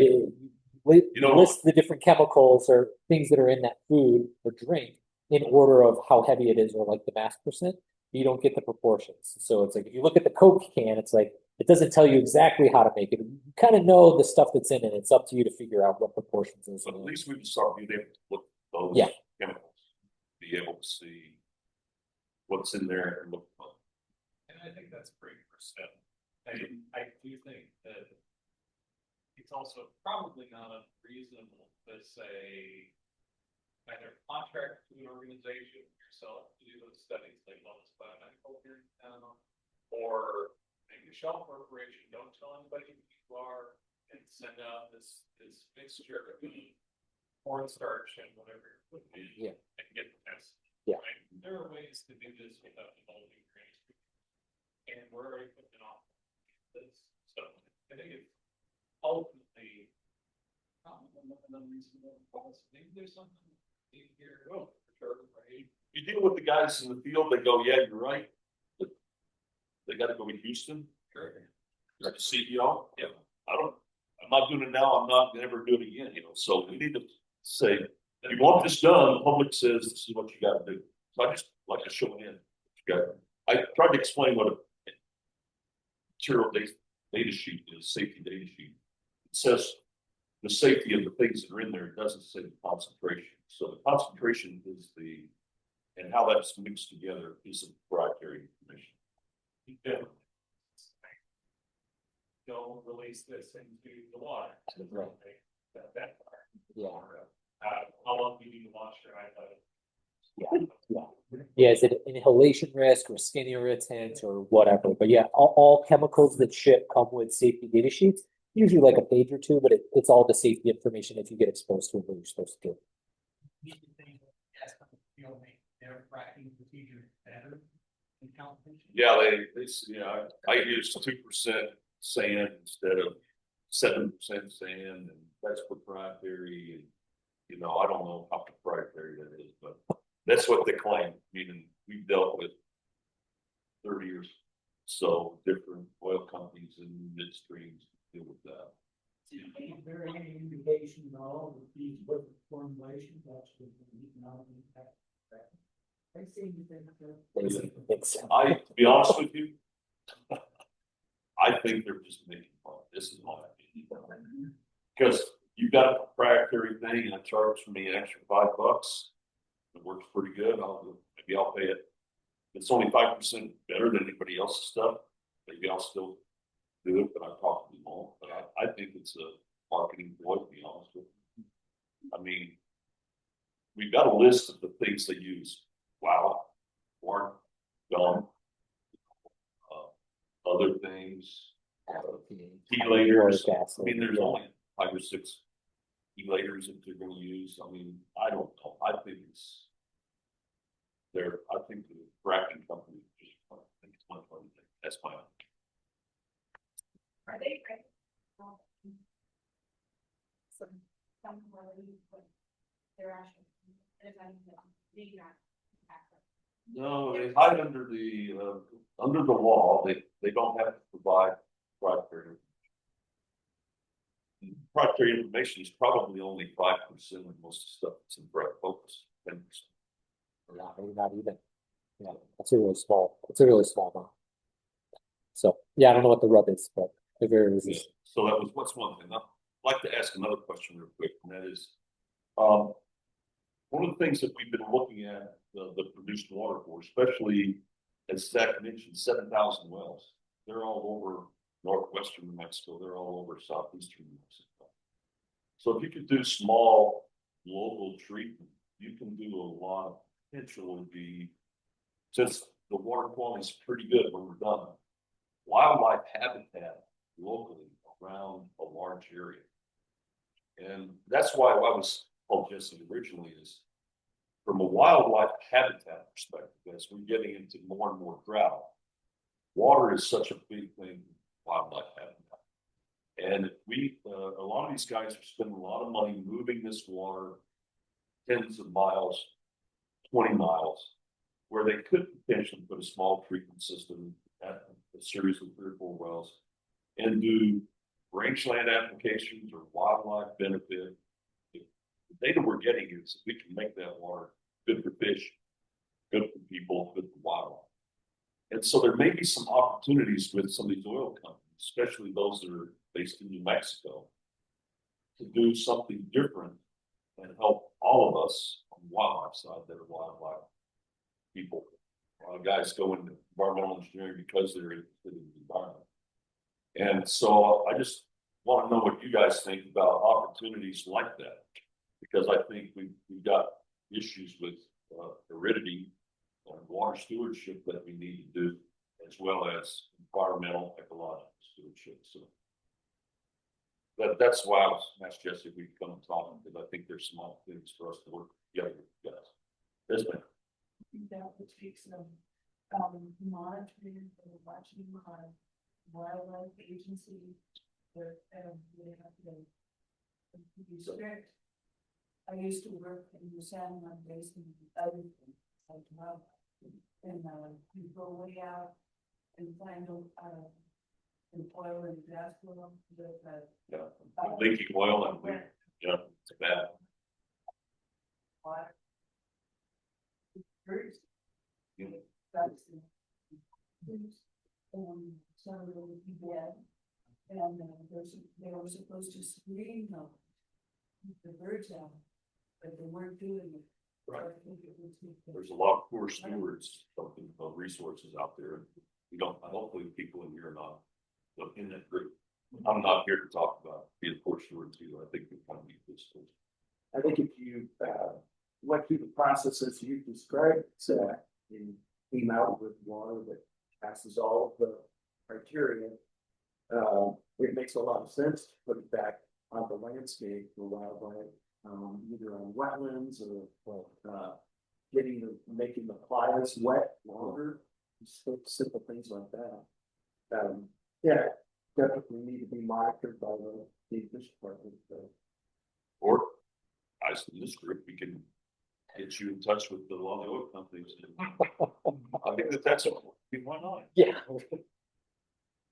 Just remember that water doesn't stay like there. That is your aquifer recharge that eventually goes into the great drainage basin. You know, I'm not against the idea, but you always have to work at the whole picture. Yeah, sure. But if we can treat it good enough, it's a lot better than a lot of the water that we. If you look at Pecos River, the hard water is a lot better than Pecos River. I hate to say that.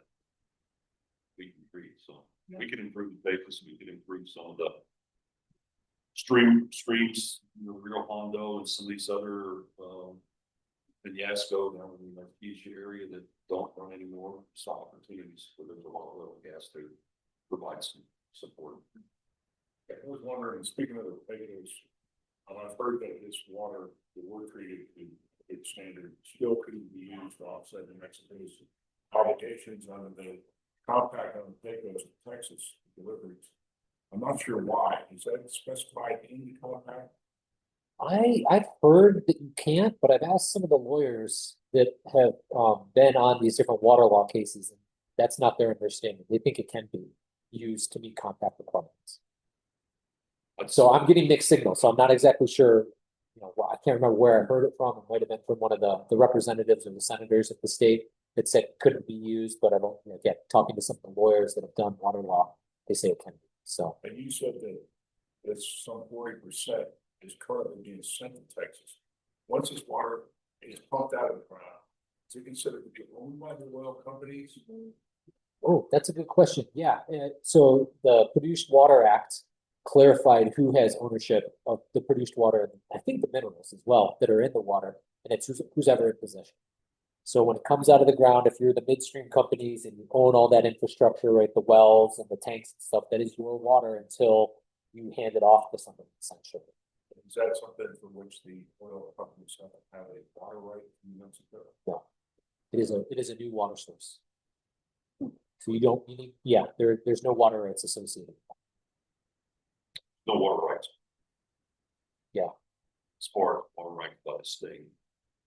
Currently, the law is if you, because it's so deep, it's below all the groundwater, all the surface water systems. So it's 10,000 feet deep.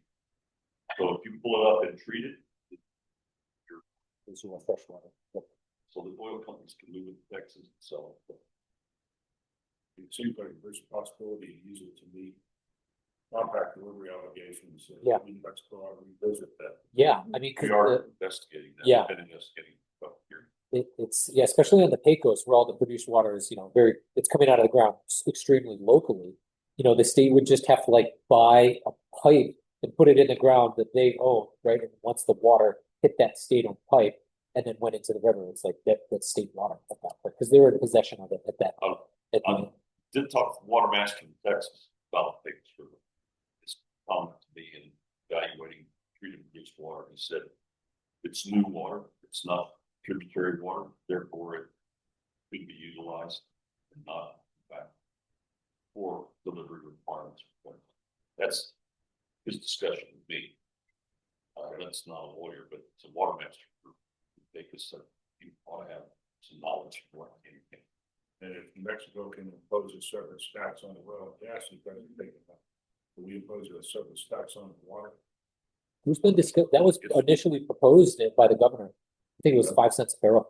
Yeah, as a water tax. So I don't think that made it through the legislation, but just wanted to bring up this map again in terms of I don't have it down here. Pecos is like right here. On the Texas side, I've anonymized where all the pilots are, but the big oil and gas companies are putting all of their big demonstration facilities on the Pecos and in Red Bluff, right on the border. That's right. I think it's in what? Near Red Bluff Reservoir. Red Bluff Reservoir, right? And so I can't imagine that Texas would not take that water because it's going to be, if they're going to do it on the Texas side to treat the water and then put it into the river, it's like, why wouldn't they accept it from New Mexico? Yeah, sure they would. But you know, that's monetary value. We're paying huge amounts of money to pump. Yeah. You know, out of the artesian You need Texas delivery, so. Right. I mean, oil companies pump our water, sell it in Texas. Well, you couldn't meet our obligation service in that great plan. They're willing to treat the water. They're willing to treat the water and give it away for free at this point. Maybe we shouldn't let them do that. Well, I think we should, because if they're gonna spend all the money on the treatment and then just put it into the Pecos on the New Mexico side, be able to use it for irrigation if you're a farmer in there, or for restoration. I mean, it would be, I think, worse to have to pay for it. Well, that's fine if we mandated, like, send it to Texas. You can't believe Pecos with our water, that's not. Sure, yeah. Yeah, we're already sending them millions of gallons of produced water right now. They're probably gonna just treat it, reuse it on their side. So, yeah, there's this race between Texas and New Mexico right now, which is really interesting. Legislative year they ahead of regulation. Yes, yeah. They have, so we have no framework right now to allow this at the full scale. Texas has, I think they're up to 5 permits that have been submitted to do this at full scale. And a lot of them are just right on the New Mexico-Texas border, which is the biggest shame. It's like, But they have proven, along the base. there's some hesitation, and it kind of gets to that surrogate question of I don't think the regulators know what they need to be looking for, and if they mess up and somebody has an oopsie, it's going to be their head on the chopping block, right? And so.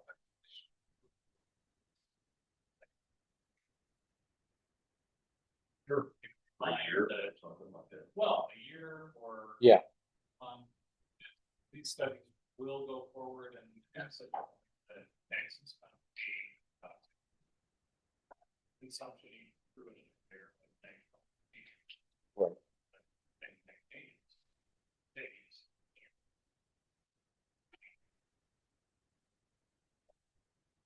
See, but that's too much of a common sense approach.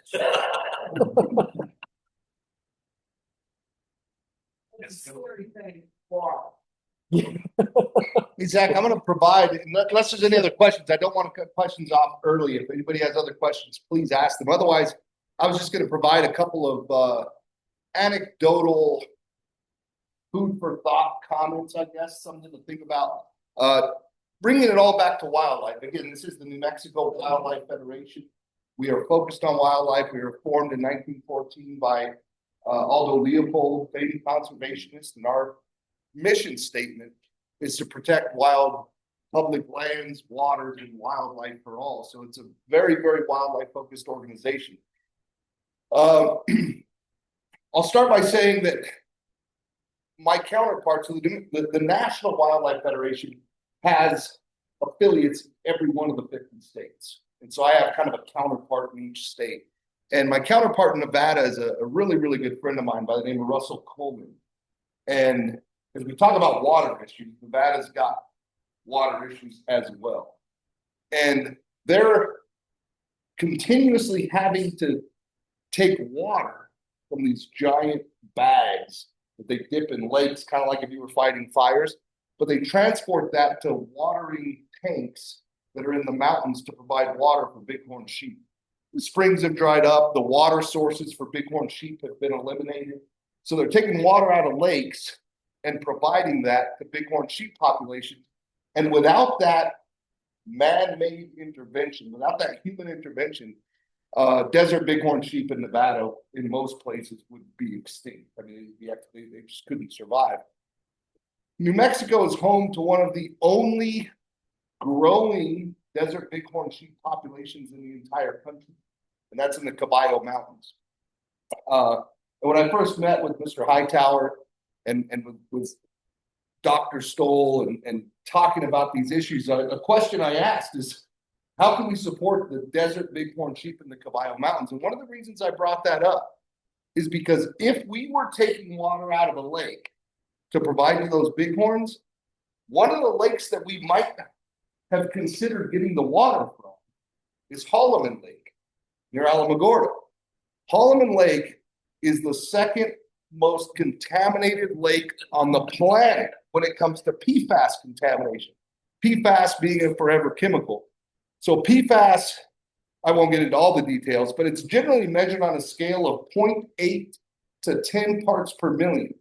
But if you were at the Wildlife Wednesday, I don't know, 3 or 4 months ago, we had Dr. Chris Witt, an ornithologist from the University of New Mexico, presenting, and he presented samples from waterfowl taken off of Holloman Lake that were measuring at 10,000 parts per million of PFAS.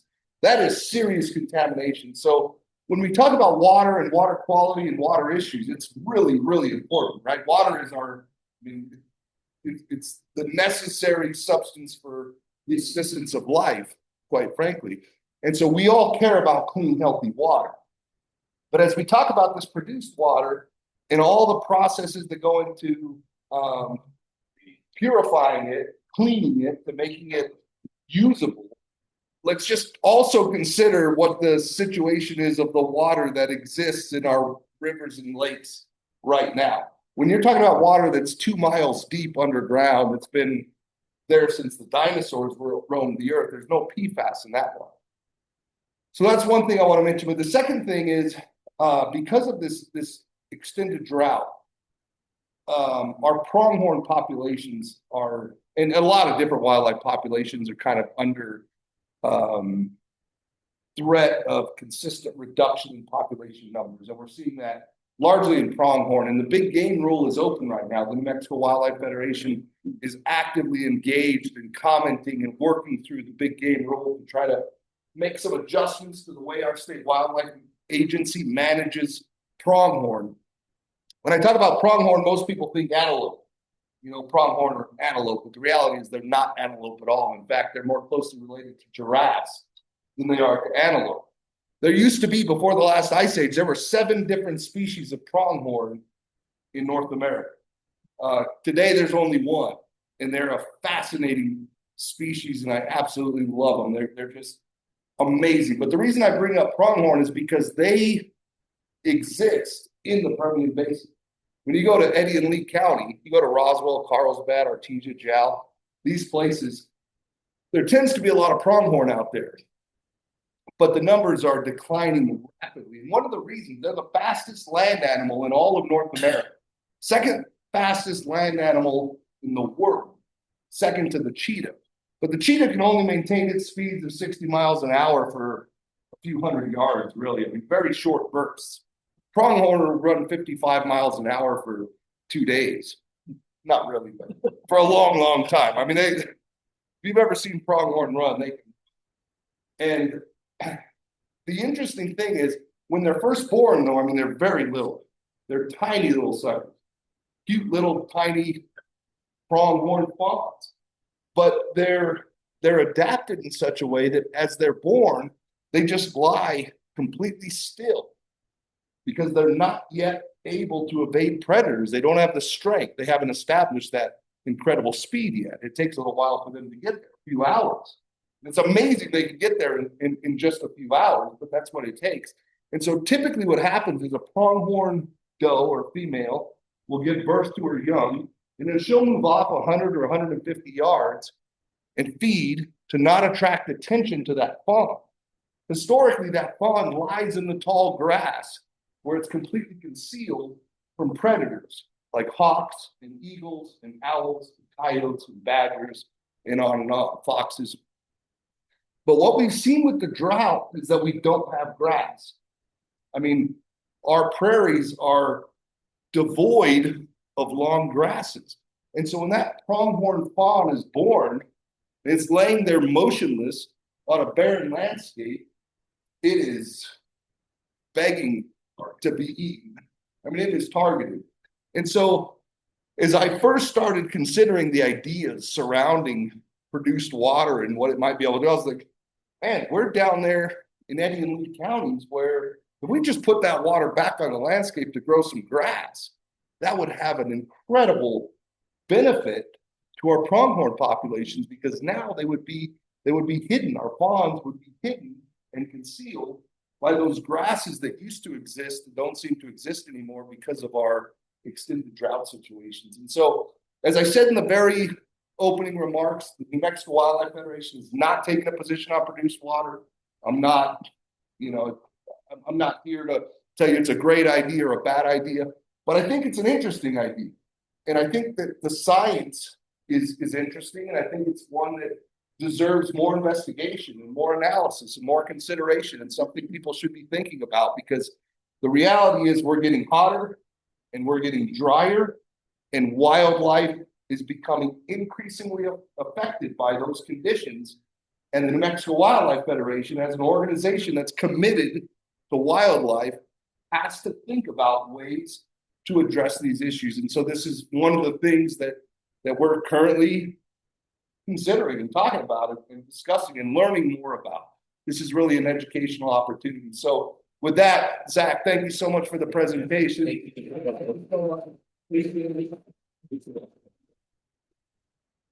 Thanks so much. All right, thank you. Appreciate it, everybody. Thanks for coming out.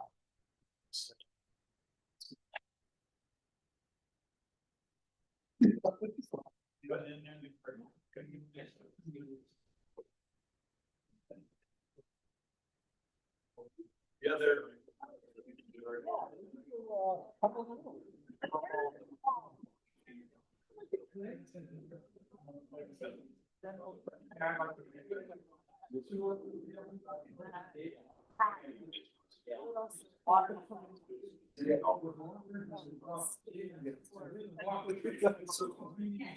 No, it's not a savings use.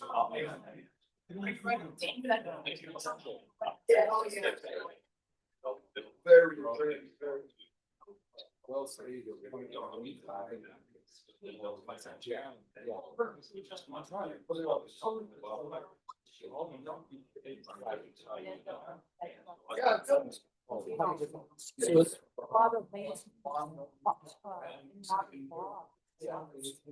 So they had some good foresight when they did the Parched Water Act, and because Mexico, they usually follow the federal laws. And you got government deals, right, and stuff like that. But when they made the Parched Water Act, they cut that loophole out. And so there's Mexico as a state is trying to be. Yeah, so whatever EPA says is good, it's guideline, but Mexico gets around specific regulations. Has to follow it. So up in Mexico or any states, are they allowed to go below the EPA guideline or No, very common in the water space at least. The EPA set national guidelines. States can make it work. They can't make it less. They can't make it. California is very good at that. So for the PFAS, EPA came out with like 10 parts per trillion, and California had once. Yeah. Yeah. Oh, I think it sounds like the, But no, these are little company lawyers got it up on an entity called the stuff. It's two lawyers. Has no value. In Santa Fe, Brett Associates. They've been working very closely to draft what those rules are. Push for Texas. Yeah, because that would have a political benefit. Thrilled to hear about it.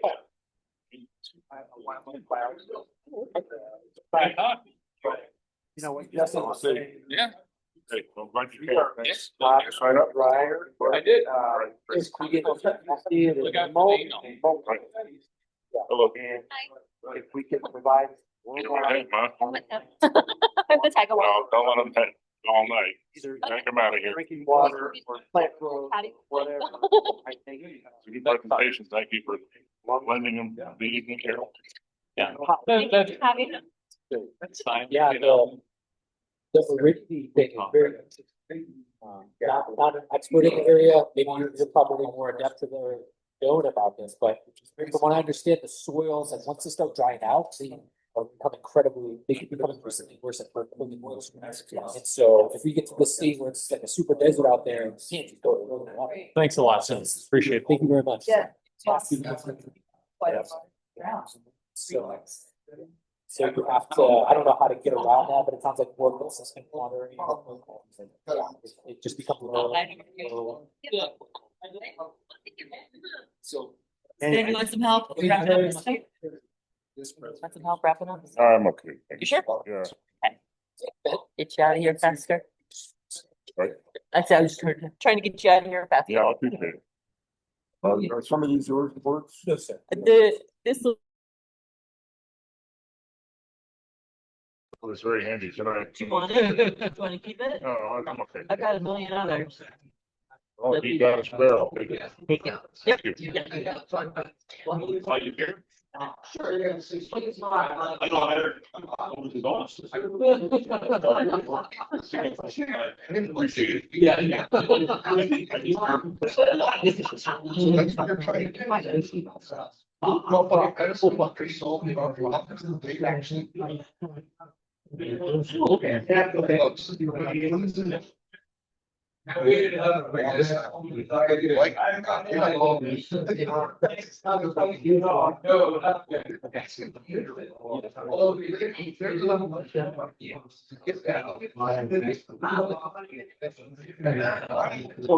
Yeah.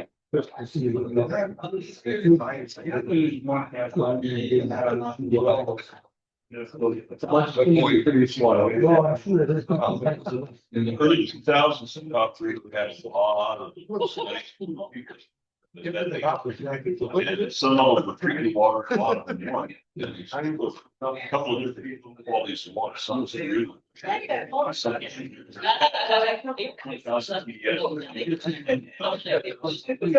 of them. Yeah, about the river was big. And Yeah, I love that area. University of Wyoming. How are the English out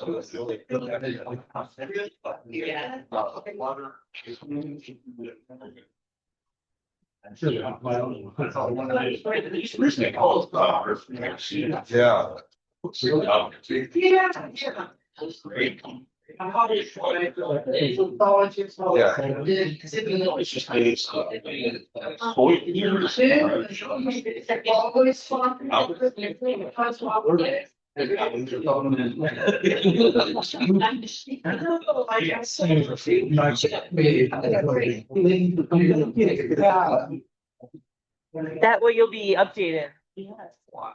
I can't take credit for all the research.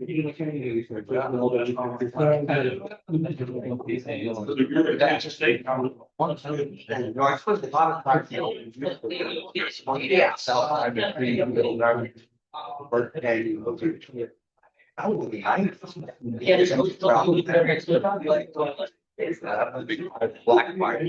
City of.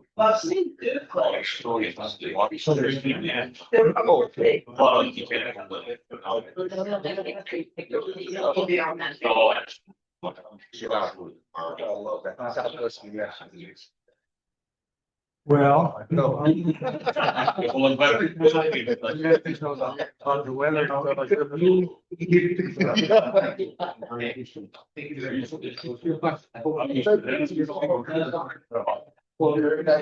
Thank you so much. Yeah, it's an evolving story. It's a big hot topic.